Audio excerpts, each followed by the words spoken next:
Okay. So we have Notal's model of objective fractal time.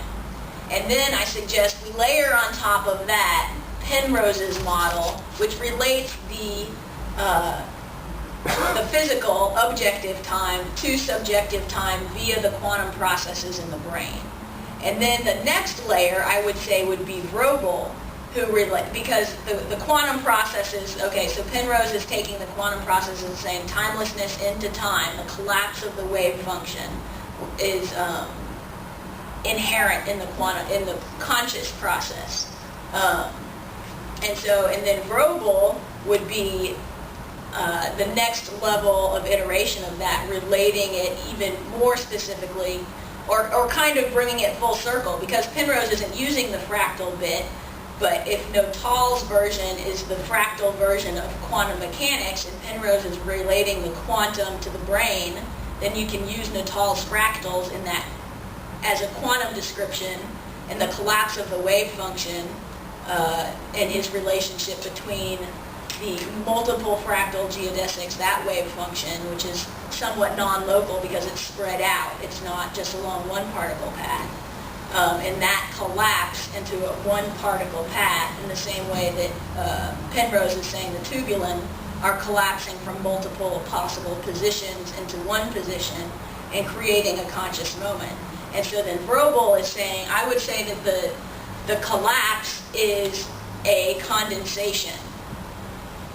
So what Vogel was saying is a condensation of taking that pattern and making it smaller. It's taking the pattern that's inherent in timelessness of those infinitely many fractal space-time paths, and condensing it into this one particle path. And so that condensation is something that our minds do when we're remembering, and it's also something that quantum processes do as they're progressing. And so this is how a kind of time is built through these condensations of the wave functions into particles and of our experience into memories. I see. So this collapse or reduction that Penrose is referring to then can occur at different scales. Yes. And these are different degrees of condensation that you're referring to. Yes. And you're attributing those different scales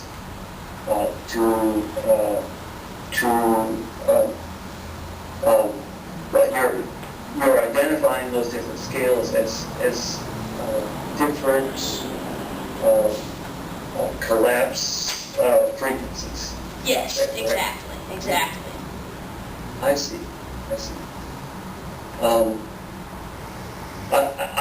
I would feel much more comfortable, we've had this conversation before, if you were to perhaps declare a bit more forcefully that these physical interpretations that you're utilizing here are very lie speculative. pretty much on a controversial frontier. Yes, okay, I will reiterate that. I did not say that at all. I'm sorry. Okay, so Notal and Penrose are very speculative. They have not been proven in any means, or, Notal has made predictions that are, experimentally verifiable, but nobody has yet to take him on and say, yeah, this guy's got it, or he hasn't been debunked yet either.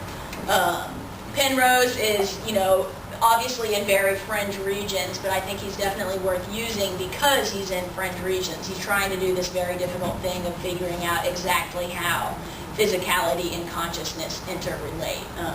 But that is an important thing to note that I didn't say at all, that this is very speculative regions. There's no hard basis, for most of what the connections I'm making in between the hard science and the interpretations I'm giving to.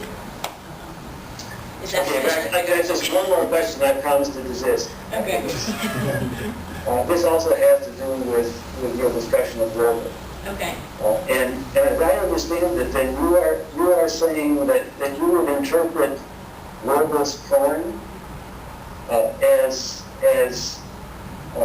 a correspondence with a timelessness which would result from a long-range quantum superposition as before a collapse occurred, as far as Penrose's description of what's occurring in the human mind.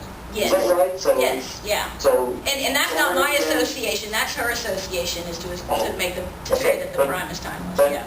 Oh, I lost your voice just a minute. Oh, that the prime is timeless is her association, not mine.